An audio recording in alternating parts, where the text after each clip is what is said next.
Hello friends, welcome to my YouTube channel Rajveer education academy. जय हिंद दोस्तों। आज हम पढ़ेंगे कि भारत में पहला झंडा किसने कब और कहां फहराया था और भारत में अब तक कितने झंडे बदले जा चुके हैं। और साथ ही हम पढ़ेंगे कि भारत के राष्ट्रीय ध्वज तिरंगे को फहराने के क्या-क्या नियम है और किन व्यक्तियों के निधन पर राष्ट्रीय शोक के साथ झंडे को आधा झुकाया जाता है। तो आपको बता दें कि भारत का पहला झंडा 7 अगस्त 1906 को अस्तित्व में आया था। इसके बाद से भारत के झंडे में कई बदलाव देखे गए। देश का झंडा कुल 6 बार बदला जा चुका है। सबसे पहले हम बात करेंगे भारत के पहले ध्वज की। तो भारत का पहला ध्वज 7 अगस्त 1906 को कोलकाता के पारसी बागान स्क्वायर ग्रीन पार्क, कलकत्ता, वर्तमान में इसे कोलकाता कहते हैं, में इसे कांग्रेस के अधिवेशन में फहराया गया था। इसे स्वामी विवेकानंद की शिष्या भगिनी निवेदिता ने तैयार किया था। यह हमारा 1906 का ध्वज है, जिसे पहली बार 7 अगस्त 1906 को कोलकाता में कांग्रेस के अधिवेशन में फहराया गया था। इस झंडे में 3 रंग हरे, पीले और लाल रंग की पट्टियां थी। इसमें ऊपर की हरे रंग वाली पट्टी में 8 कमल के फूल थे, जिनका रंग सफेद था। बीच की पीली पट्टी में नीले रंग से वंदे मातरम लिखा हुआ था। इसके अलावा सबसे नीचे वाली लाल रंग की पट्टी में सफेद रंग से चांद और सूरज के चित्र अंकित थे। यह हमारा 1906 का ध्वज है। अब हम बात करेंगे भारत के दूसरे ध्वज की। तो भारत का दूसरा ध्वज मैडम भिकाजी कामा और उनके साथ भारत से निर्वासित किए गए कुछ क्रांतिकारियों साथियों द्वारा 1907 में जर्मनी के स्टटगार्ट में फहराया गया था। यह झंडा पहले झंडे से थोड़ा अलग था, जिसमें सबसे ऊपर की हरी पट्टी पर 8 सफेद कमल के फूल थे, जो भारत के 8 प्रांतों का प्रतिनिधित्व करते थे। बीच की केसरिया पट्टी पर हिंदी में वंदे मातरम लिखा हुआ था। नीचे की लाल पट्टी पर दाईं ओर एक अर्धचंद्र और बाईं ओर उगता हुआ सूरज था, जो हिंदू और मुस्लिम धर्मों को दर्शाता है। यह हमारे मैडम भिकाजी कामा है, जिन्होंने 1907 में जर्मनी के स्टटगार्ट में झंडा फहराया था।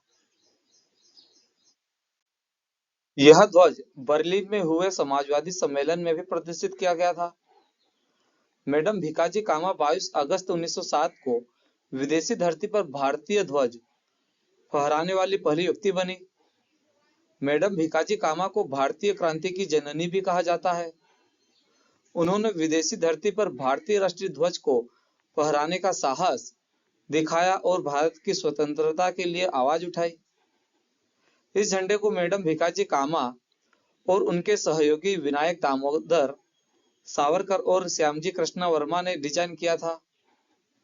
यही झंडा समाजवादी नेता इंदुलाल याग्निक द्वारा तस्करी कर भारत लाया गया था और अब यह पुणे के मराठा और केसरी पुस्तकालय में प्रदर्शित है। अब हम बात करेंगे भारत के तीसरे झंडे की। तो 1917 में डॉक्टर एनी बेसेंट और लोकमान्य तिलक ने एक नया झंडा फहराया। इस झंडे में 5 लाल और 4 हरे रंग की पट्टियां थी। इसके साथ ही इसमें सप्तऋषि को दर्शाते 7 तारे और अर्धचंद्र के साथ एक सितारा भी था। इस झंडे में बाएं साइड के कोने में यूनियन जैक भी था। ये यूनियन जैक है। भारत का तीसरा झंडा 1907 में डॉक्टर एनी बेसेंट और लोकमान्य तिलक ने मिलकर बनाया था। उन्होंने यह झंडा होम रूल आंदोलन के दौरान फहराया था। यह भारत का तीसरा झंडा है जो 1917 में एनी बेसेंट और लोकमान्य तिलक द्वारा फहराया गया था। अब हम बात करेंगे भारत के चौथे झंडे की। तो भारत का चौथा झंडा 1921 में अखिल भारतीय कांग्रेस कमेटी के बेजवाड़ा, वर्तमान में विजयवाड़ा, अधिवेशन के दौरान आंध्र प्रदेश के पिंगली वेंकैया नाम के एक व्यक्ति ने 1921 में महात्मा गांधी को चौथा झंडा दिया था। इस झंडे को लाल और हरे रंग में डिजाइन किया गया था, जिसमें लाल रंग हिंदू और हरा रंग मुस्लिम समुदायों का प्रतिनिधित्व था। यह झंडा गांधी जी को पसंद आया था। यह हमारे पिंगली वेंकैया जी है जिन्होंने चौथा झंडा डिजाइन किया था। और इस झंडे को देखने के बाद गांधी जी ने इसमें एक सफेद रंग की पट्टी जोड़ने का सुझाव दिया जो भारत के अन्य समुदायों का प्रतिनिधित्व करे, और साथ ही बीच में चलता हुआ एक चरखा भी जोड़ने का सुझाव दिया जो राष्ट्र की प्रगति का प्रतीक हो। झंडे में सफेद पट्टी रंग की जोड़ने के कारण यह झंडा 3 रंगों वाला तिरंगा कहलाया, जिसमें सफेद रंग की पट्टी सबसे ऊपर, हरे रंग की पट्टी बीच में तथा सबसे नीचे लाल रंग की पट्टी थी, और साथ ही बीच में चलता हुआ एक चरखा था। यह हमारा चौथा झंडा है जो पिंगली वेंकैया द्वारा 1921 में डिजाइन किया गया था, जिसके कारण इसे चरखा ध्वज कहा गया था। इस झंडे को स्वराज ध्वज भी कहा गया था। इस झंडे को भारतीय राष्ट्रीय कांग्रेस की ओर से आधिकारिक तौर पर स्वीकृति नहीं मिली थी, बस इसे अनौपचारिक रूप से अपनाया गया था। यह हमारे भारत का 1921 का ध्वज है जिसे आंध्र प्रदेश के पिंगली वेंकैया नामक व्यक्ति ने बनाया था, और यह झंडा महात्मा गांधी जी को बहुत पसंद आया था। अब हम बात करेंगे भारत के 5वें झंडे की। तो 1931 में एक बार फिर भारत का झंडा बदला गया। सबसे पहले 2 अप्रैल 1931 को कराची अधिवेशन में सरदार वल्लभ भाई पटेल की अध्यक्षता में 7 सदस्यों वाली ध्वज समिति का गठन किया, जिन्होंने 1921 के तिरंगे में थोड़ा सा संशोधन कर 1931 में एक नया ध्वज बनाया। 1921 के तिरंगे में तब लाल, हरा और सफेद रंग हुआ करता था, लेकिन 1931 में एक प्रस्ताव पारित होने के बाद लाल रंग को हटाकर उसकी जगह केसरिया रंग कर दिया गया और चरखे को झंडे में सफेद रंग की पट्टी के बीच में रखा गया था। यह हमारा 1921 का ध्वज है, और इसमें संशोधन कर 1931 में यह डिजाइन किया गया था, जिसमें इस लाल रंग को हटाकर केसरिया रंग कर दिया गया था। अब इस झंडे को इंडियन नेशनल कांग्रेस ने आधिकारिक तौर पर अपनाया गया और इसे राष्ट्रध्वज के रूप में मान्यता मिली। अब 1931 के तिरंगे में सबसे ऊपर की पट्टी में केसरिया रंग और बीच में सफेद रंग की पट्टी के साथ चलता हुआ चरखा था, तथा सबसे नीचे की पट्टी में हरा रंग था। यह ध्वज भारतीय राष्ट्रीय सेना का युद्ध ध्वज भी था। सुभाष चंद्र बोस ने भी दूसरे विश्व युद्ध के दौरान इस ध्वज का इस्तेमाल किया था। यह हमारा 1931 का ध्वज है, जिसमें केसरिया रंग ऊपर है, बीच में सफेद रंग के साथ चलता हुआ चरखा है और सबसे नीचे हरा रंग है। 1931 में भारत के झंडे को संशोधित करने के लिए जो 7 सदस्यीय टीम बनाई गई थी वो इस प्रकार है। सबसे पहले सरदार वल्लभ भाई पटेल जो ध्वज समिति के अध्यक्ष भी थे। दूसरे डॉक्टर राजेंद्र प्रसाद, अब्दुल कलाम आजाद, मोतीलाल नेहरू, जवाहरलाल नेहरू, सुभाष चंद्र बोस और अब्दुल गफ्फार खान। यह 7 सदस्यीय टीम थी जिन्होंने 1921 के झंडे में संशोधन कर 1931 में नया झंडा बनाया था। अतः पिंगली वेंकैया द्वारा बनाए गए झंडे में संशोधन किया गया था, इसलिए इस झंडे का निर्माता भी पिंगली वेंकैया को ही माना जाएगा। अब हम बात करेंगे भारत के 6ठे झंडे तिरंगे की, जो भारत का राष्ट्रीय ध्वज तिरंगा कहलाया। 1947 में एक बार फिर भारत का झंडा बदला गया। भारतीय राष्ट्रीय ध्वज को वर्तमान स्वरूप में 22 जुलाई 1947 को आयोजित भारतीय संविधान सभा की बैठक के दौरान अपनाया गया था। इसको पहले स्वराज झंडा कहा जाता था। जब देश की आजादी का ऐलान हुआ तो देश के सामने एक बड़ा सवाल था कि आजाद भारत का ध्वज कैसा होगा। कई लोग मांग करने लगे कि चरखे की जगह गदा होना चाहिए। इसके अलावा ध्वज के रंगों को धर्म से जोड़ने पर विवाद भी हुआ। सिखों ने मांग की कि या तो ध्वज में पीला रंग जोड़ा जाए या सभी तरह के धार्मिक प्रतीकों को हटाया जाए। इसका हल तलाशने के लिए 6 जून 1947 को ध्वज समिति का गठन किया गया। समिति के अध्यक्ष बने राजेंद्र प्रसाद। उनके अलावा के एम मुंशी, अबुल कलाम आजाद और डॉक्टर भीमराव अंबेडकर जैसे दिग्गज नेता भी समिति में शामिल थे, जिसे अंबेडकर के प्रस्ताव पर अशोक चक्र से बदल दिया गया था। 1947 में इस झंडे में थोड़ा संशोधन करते हुए चरखे के स्थान पर अशोक चक्र को रखा गया। मूल रूप से भारतीय ध्वज स्वराज ध्वज पर आधारित था, जो भारतीय राष्ट्रीय कांग्रेस का ध्वज था। इसे पिगली वकिया द्वारा प्रस्तावित डिजाइन में महत्वपूर्ण संशोधन करने के बाद महात्मा गांधी ने अपनाया था। जो झंडा 1921 में पिगली वकिया द्वारा बनाया गया था, उसमें महत्वपूर्ण संशोधन करने के बाद 1931 में महात्मा गांधी जी के कहने पर झंडे को भारतीय राष्ट्रीय कांग्रेस ने आधिकारिक तौर पर अपनाया था, जिसे स्वराज ध्वज कहा गया। और एक बार फिर 1931 में स्वराज ध्वज को संशोधित कर 1947 में चरखे की जगह अशोक चक्र को अपनाया। भारत के झंडे पर चरखा 1931 से 1947 तक था। 1947 में चरखे की जगह अशोक चक्र को शामिल किया गया था, जो वर्तमान में भारत के राष्ट्रीय ध्वज पर है। यह 1931 का राष्ट्रीय ध्वज है, जिसमें चरखा था, और 1947 में संशोधित कर चरखे की जगह अशोक चक्र को शामिल किया गया। भारत के झंडे में अशोक चक्र को शामिल करने का सुझाव डॉक्टर भीमराव अंबेडकर जी ने दिया था, लेकिन तिरंगे का डिजाइन बदरुद्दीन तैयब जी ने तैयार किया था। बदरुद्दीन तैयब जी एक भारतीय कलाकार थे, जिन्होंने भारतीय राष्ट्रीय कांग्रेस के 1931 के स्वराज ध्वज पर चरखे के स्थान पर अशोक के सिंह स्तंभ से अशोक चक्र जोड़कर वर्तमान भारतीय राष्ट्रीय ध्वज के निर्माण में सहायता की थी। इस पर तैयब जी की पत्नी ने एक नमूना बनाकर गांधी जी को भेजा। महात्मा गांधी जी उस प्रस्ताव से प्रसन्न हुए और ध्वज समिति ने झंडे पर चरखे के स्थान पर अशोक चक्र को अपना लिया। सुरैया तैयब जी ने तिरंगे की पहली प्रति बनाई थी। वहीं तिरंगे की पहली प्रति स्वतंत्रता की रात को नेहरू की कार पर फहराई गई थी। यह सुरैया तैयब जी है, जिन्होंने तिरंगे की पहली प्रति बनाई थी, और वहीं तिरंगे की पहली प्रति स्वतंत्रता की रात पंडित जवाहरलाल नेहरू की कार पर फहराई गई थी। राष्ट्रीय ध्वज में रंगों को लेकर बहस होती रही। जब संविधान सभा 22 जुलाई 1947 को राष्ट्रीय ध्वज पर चर्चा कर रही थी, उसी दौरान डॉक्टर सर्वपल्ली राधाकृष्णन ने झंडे के रंगों और अशोक चक्र को अच्छे से परिभाषित किया। उन्होंने समझाया, भगवा रंग त्याग की भावना का प्रतिनिधित्व करता है, यानी कि हमारे नेताओं को भौतिक लाभ की बजाय सामाजिक काम पर ध्यान देना चाहिए। बीच की सफेद पट्टी का सफेद रंग रोशनी को दिखाता है, यानी कि यह सत्य का मार्ग है जो हमारे आचरण को दिशा देगा।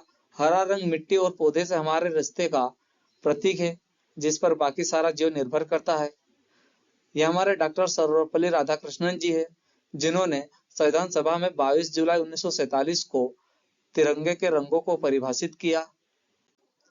उन्होंने कहा कि अशोक चक्र धर्म चक्र है। यह गति, प्रगति और उन्नति का प्रतीक है, जो भारत की प्रतिभा, परंपरा और संस्कृति के अनुकूल है। इस प्रकार भारतीय राष्ट्रीय कांग्रेस का तिरंगा ध्वज अंततः स्वतंत्र भारत का तिरंगा ध्वज बना। 22 जुलाई 1947 को भारतीय संविधान सभा ने राष्ट्रीय ध्वज तिरंगे को आधिकारिक रूप से अपनाया गया था। अतः इस बार भी पिगली वकिया द्वारा बनाए गए झंडे में ही संशोधन किया गया था, इसलिए इस झंडे का निर्माता भी पिगली वकिया को ही माना जाएगा। अब हम बात करेंगे भारत के राष्ट्रीय ध्वज तिरंगे की। तो तिरंगे में समान अनुपात में केसरिया, सफेद तथा हरे रंग की 36 पट्टियां होती है, इसलिए भारत के राष्ट्रीय ध्वज को तिरंगा कहा जाता है। भारत के राष्ट्रीय ध्वज की ऊपरी पट्टी में केसरिया रंग है, जो देश की शक्ति और साहस को दर्शाता है। मध्य में स्थित सफेद रंग शांति और सत्य का प्रतीक है। सबसे नीचे हरा रंग उर्वरता, वृद्धि और भूमि की पवित्रता को दर्शाता है। तिरंगे में मौजूद चक्र को अशोक चक्र कहते हैं। इसे विधि का चक्र भी कहते हैं। इस चक्र को प्रदर्शित करने का आशय है कि जीवन गतिशील है। ध्वज की लंबाई और चौड़ाई का अनुपात क्रमशः 3:2 होता है। इसमें सफेद रंग की पट्टी के बीचों बीच गहरे नीले रंग का चक्र बना होता है, जो धर्म, न्याय और शांति का प्रतीक है, जिसमें 24 तीलियां बनी होती है। इन 24 तीलियों का अर्थ है कि दिन रात्रि के 24 घंटे जीवन गतिशील है और रुकने का अर्थ मृत्यु है। और यह चक्र सारनाथ में स्थित अशोक स्तंभ से लिया गया है। यह अशोक चक्र है। अशोक चक्र की 24 तीलियां मनुष्य के 24 गुणों या 24 धर्म के मार्ग को दर्शाती है। इन गुणों का पालन करके कोई व्यक्ति धर्म के मार्ग पर चल सकता है और देश के विकास में योगदान कर सकता है। आइए अब हम अशोक चक्र में दी गई सभी तीलियों का मतलब जानते हैं। तो अशोक चक्र में पहली तीली का मतलब होता है संयम, दूसरी का आरोग्य, तीसरी का शांति, फिर त्याग, शील, सेवा, क्षमा, प्रेम, मैत्री, बंधुत्व, संगठन, कल्याण, समृद्धि, उद्योग, सुरक्षा, नियम, समता, अर्थ, नीति, न्याय, सहकार्य, कर्तव्य, अधिकारोपम और बुद्धिमत्ता। यह अशोक चक्र की 24 तीलियों का अर्थ होता है। यह तिरंगा स्वतंत्रता दिवस, गणतंत्र दिवस और विशेष अवसरों के मौके पर फहराया जाता है। वहीं भारत का पहला तिरंगा झंडा 15 अगस्त 1947 को देश के पहले प्रधानमंत्री जवाहरलाल नेहरू ने दिल्ली के लाल किले पर फहराया था और तब से हर साल 15 अगस्त स्वतंत्रता दिवस पर भारत के प्रधानमंत्री दिल्ली के लाल किले पर तिरंगा फहराते हैं और राष्ट्र को संबोधित करते हैं। यह हमारे भारत के पहले प्रधानमंत्री पंडित जवाहरलाल नेहरू जी है, जो 15 अगस्त के दिन दिल्ली के लाल किले पर ध्वजारोहण कर रहे हैं। 26 जनवरी को गणतंत्र दिवस के रूप में मनाया जाता है, क्योंकि 26 जनवरी 1950 को संविधान को पूर्ण रूप से लागू किया गया। गणतंत्र दिवस पर देश के पहले राष्ट्रपति डॉक्टर राजेंद्र प्रसाद ने 26 जनवरी 1950 को कर्तव्य पथ पर 21 तोपों की सलामी के साथ झंडा फहराया था और तब से हर साल इस दिन भारत के राष्ट्रपति कर्तव्य पथ पर झंडा फहराते हैं। यह हमारे आजाद भारत के पहले राष्ट्रपति डॉक्टर राजेंद्र प्रसाद जी है, जिन्होंने 26 जनवरी 1950 को 21 तोपों की सलामी के साथ कर्तव्य पथ पर झंडा फहराया था। ब्यूरो ऑफ इंडियन स्टैंडर्ड द्वारा राष्ट्रध्वज को तैयार करने के 3 दस्तावेज जारी किए गए हैं। इसमें कहा गया है कि सभी झंडे खादी के, सिल्क या कॉटन के होंगे। झंडे बनाने का मानक 1968 में तय किया गया, जिसे 2008 में पुनः संशोधित किया गया। तिरंगे के लिए 9 स्टैंडर्ड साइज तय किए गए हैं। सबसे बड़ा झंडा 21 फीट लंबा और 14 फीट चौड़ा होता है। अब हम बात करेंगे राष्ट्रीय ध्वज के आकार की। तो ब्यूरो ऑफ इंडियन स्टैंडर्ड के अनुसार भारत में तिरंगे के 9 स्टैंडर्ड साइज है, जिसमें सबसे बड़ा झंडा 21 फीट लंबा और 14 फीट चौड़ा होता है। और यहाँ पर लंबाई और चौड़ाई का डाटा मिलीमीटर मतलब mm में दिया है और साथ ही अशोक चक्र के व्यास का भी डाटा mm में है। यदि हम तिरंगे की लंबाई 6300 लेते हैं तो हमें तिरंगे की चौड़ाई 4200 mm लेनी होगी और साथ ही अशोक चक्र का व्यास 1295 लेना होगा। यदि यहाँ पर हम तिरंगे की लंबाई 1350 लेते हैं mm में, तो हमें तिरंगे की चौड़ाई 900 mm लेनी होगी और इसके साथ अशोक चक्र का व्यास 280 mm लेना होगा। यदि यहाँ पर हम तिरंगे की लंबाई 150 mm लेते हैं तो हमें तिरंगे की चौड़ाई 100 mm लेनी होगी और इसके साथ ही अशोक चक्र का व्यास 25 mm लेना होगा। ये 9 स्टैंडर्ड साइज है हमारे राष्ट्रीय ध्वज के तिरंगे के। अब हम बात करेंगे भारत के राष्ट्रीय ध्वज को फहराने के नियम की। तो यहाँ पर पहला नियम है, सरकारी भवन पर ध्वज रविवार और अन्य छुट्टियों के दिनों में भी सूर्योदय और सूर्यास्त तक फहराया जाता है। विशेष अवसरों पर इसे रात को भी फहराया जा सकता है। दूसरा नियम है, ध्वज का प्रदर्शन सभा मंच पर किया जाता है तो उसे इस प्रकार फहराया जाएगा कि जब वक्ता का मुंह श्रोताओं की ओर हो तो ध्वज उनके दाहिने ओर हो। तीसरा नियम है, प्रत्येक ध्वज को एक अलग ध्वज दंड पर फहराया जाना चाहिए, यानी किसी भी ध्वज को दूसरे ध्वज के ऊपर या एक ही ध्वज दंड पर नहीं फहराया जाना चाहिए। चौथा नियम है, यदि ध्वजों को गुणा चिन्ह के आकार में रखा जाता है तो भारतीय ध्वज को दूसरे ध्वज के सामने और दूसरे ध्वज के दाईं ओर पर्यवेक्षक की बाईं ओर होना चाहिए। पांचवा नियम है, यदि ध्वज किसी अधिकारी की गाड़ी पर लगाया जाए तो उसे सामने की ओर, बीचों बीच या कार के दाएं ओर लगाया जाए। छठा नियम है, झंडा किसी अन्य देश के राष्ट्रीय ध्वज के बगल में फहराते समय बाईं ओर रखा जाता है। 7वां नियम है, फटा या मेला ध्वज नहीं फहराया जाता है। ध्वज पर कुछ भी लिखा या छपा नहीं होना चाहिए। ध्वज फट जाए या मेला हो जाए तो उसे एकांत में पूरा नष्ट किया जाए।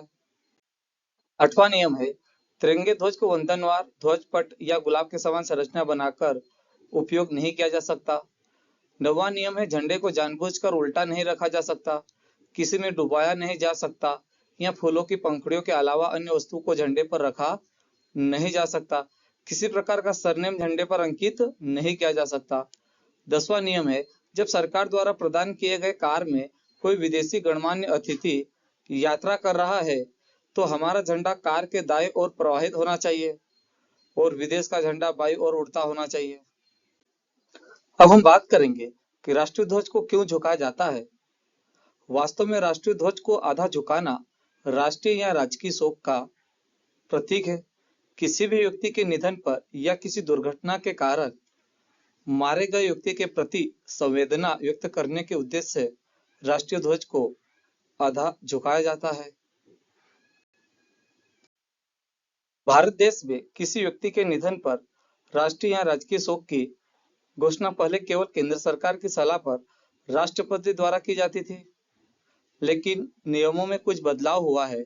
अब राज्य सरकार भी राजकीय शोक का ऐलान कर सकती है। राष्ट्रीय या राजकीय शोक 1 दिन या अधिकतम 7 दिनों का हो सकता है। केंद्र सरकार के 1997 के शासनादेश में कहा गया है कि राजकीय शव यात्रा के दौरान किसी तरह की सार्वजनिक छुट्टी जरूरी नहीं है, यानी अब शोक के दौरान अनिवार्य सार्वजनिक छुट्टी को समाप्त कर दिया गया है। हालांकि पद पर रहते हुए किसी राष्ट्रपति या प्रधानमंत्री का निधन होता है तो छुट्टी की जाती है। इसके बावजूद सरकार चाहे तो इस दौरान छुट्टी का ऐलान कर सकती है। जब राष्ट्रीय ध्वज को आधा झुकाया जाता है तो इसे पहले पूरी ऊंचाई में ऊपर उठाया जाता है। मतलब ये जो तिरंगा होता है ये शुरुआत में यहाँ तक इसको लाया जाता है, फिर धीरे धीरे नीचे लाते हुए आधा झुकाया जाता है, फिर तिरंगे को यहाँ से धीरे धीरे नीचे लाया जाता है और इस प्रकार तिरंगे को आधा झुकाया जाता है। यदि किसी भवन पर राष्ट्रीय ध्वज के साथ अन्य किसी देश या संस्था का ध्वज स्थित है तो ऐसी परिस्थिति में केवल राष्ट्रीय ध्वज को ही आधा झुकाया जाता है, जबकि अन्य सभी झंडे सामान्य ऊंचाई पर ही रहते हैं। और ये यहाँ पर आधा झुका हुआ हमारा तिरंगा दिखाया गया है। अब हम बात करेंगे कि किन व्यक्तियों के निधन पर राष्ट्रीय या राजकीय शोक के प्रतीक के रूप में राष्ट्रीय ध्वज को आधा झुकाया जाता है।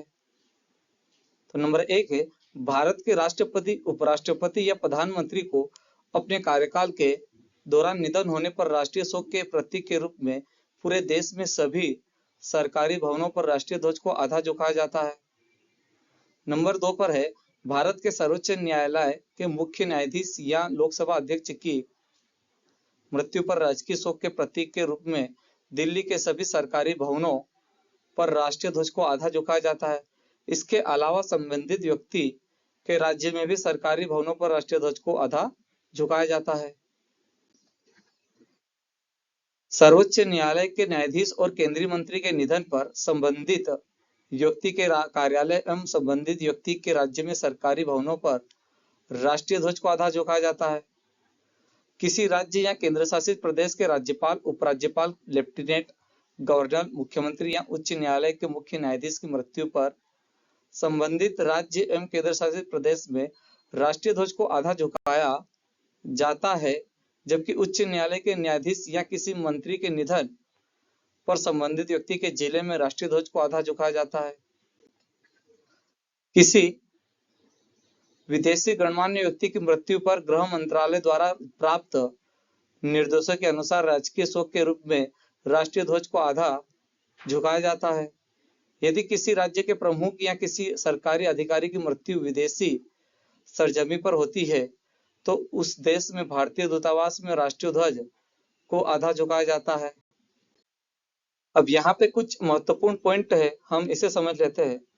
पहला पॉइंट है, यदि किसी विशिष्ट व्यक्ति की मृत्यु गणतंत्र दिवस जैसे 26 जनवरी, स्वतंत्रता दिवस मतलब 15 अगस्त और गांधी जयंती 2 अक्टूबर या किसी राज्य के राजकीय अवकाश के दिन होती है तो ऐसी परिस्थिति में पूरे देश या पूरे राज्य में राष्ट्रीय ध्वज को झुकाया नहीं जाता, बल्कि केवल उस इमारत पर स्थित राष्ट्रीय ध्वज को आधा झुकाया जाता है जिस इमारत में उस विशिष्ट व्यक्ति का पार्थिव शरीर रखा होता है।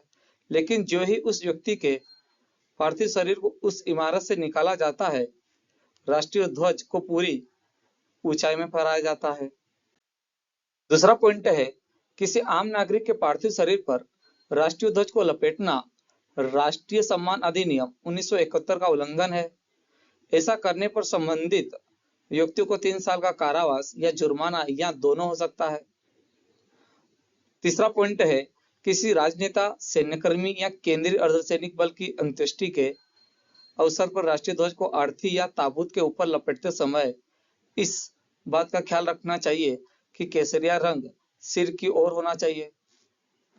चौथा पॉइंट है, किसी व्यक्ति को जलाने या दफनाने से पहले राष्ट्रीय ध्वज को उस व्यक्ति के शव से हटा दिया जाता है, क्योंकि राष्ट्रीय ध्वज से जुड़े नियमों के अनुसार राष्ट्रीय ध्वज को ना तो शव के साथ दफनाना चाहिए और ना ही जलाना चाहिए।